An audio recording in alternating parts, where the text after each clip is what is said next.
الحمدللہ والصلاة والسلام علی رسول اللہ اما بعد۔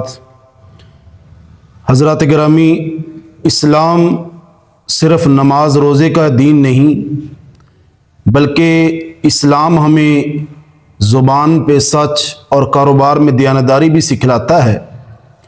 صحیح مسلم شریف میں حدیث مبارکہ ہے کہ جناب رسول اللہ صلی اللہ علیہ وسلم ایک مرتبہ بازار تشریف لے گئے۔ آپ نے دیکھا کہ ایک شخص غلہ بیچ رہا ہے، تو حضور علیہ السلام نے غلے کے اندر ہاتھ ڈالا تو وہ اناج اوپر سے خشک تھا اور نیچے سے گیلا تھا۔ تو حضور علیہ السلام نے پوچھا کہ بھائی یہ کیا ہے؟ تو وہ عرض کرنے لگا کہ اللہ کے رسول، یہ بارش کی وجہ سے گیلا ہو گیا۔ تو حضور علیہ السلام نے فرمایا کہ پھر اوپر کیوں خشک رکھا ہوا ہے اور تم لوگوں کو بتا بھی نہیں رہے؟ وہاں پہ حضور علیہ السلام نے یہ ارشاد فرمایا، من غشنا فلیس منا، من غشنا فلیس منا، کہ جس نے دھوکہ دیا وہ ہم میں سے نہیں۔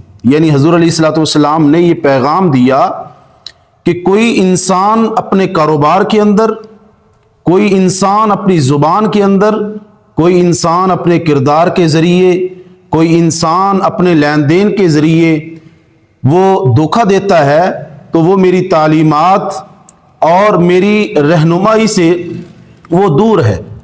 اس لیے حضرت عمر رضی اللہ تعالی عنہ جب بھی بازار تشریف لے جاتے تو آپ آواز لگاتے، تاجروں سے ایک بات فرماتے۔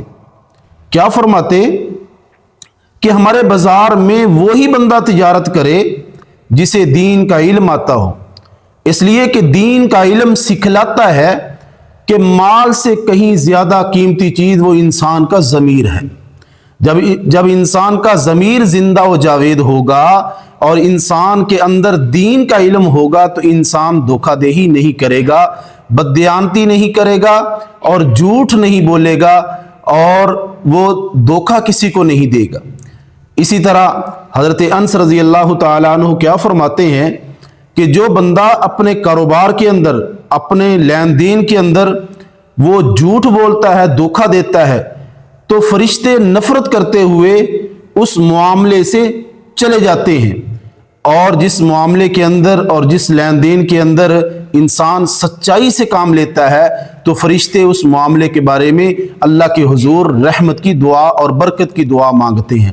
تو اس لیے آج کی حدیث مبارکہ ہمیں یہ پیغام دیتی ہے کہ دھوکہ یہ ایک عارضی فائدہ ہے، دائمی نقصان ہے، اور دھوکہ وقتی طور پہ ایک لذت ہے، وقتی طور پہ انسان کو نفع نظر آتا ہے، لیکن ہمیشہ ہمیشہ کے لیے یہ بربادی اور نقصان ہے۔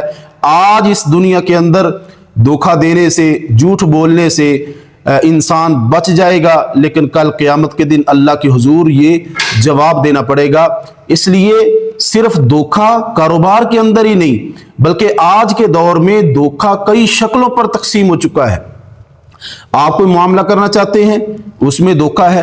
اگر آپ کوئی ملازمت کر رہے ہیں، آپ کی ڈیوٹی جس ٹائم سے شروع ہو رہی ہے اس میں آپ دھوکہ دے رہے ہوں گے۔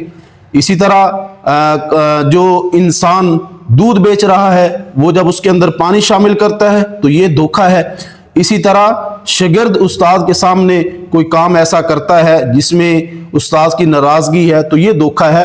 تو مطلب ہے کہ ہر معاملے میں دھوکہ موجود ہے، لیکن ہم نے صرف یہ دیکھنا ہے کہ اللہ اور اللہ کے پیارے محبوب علیہ السلام کی ہمیں تعلیمات کیا ہیں۔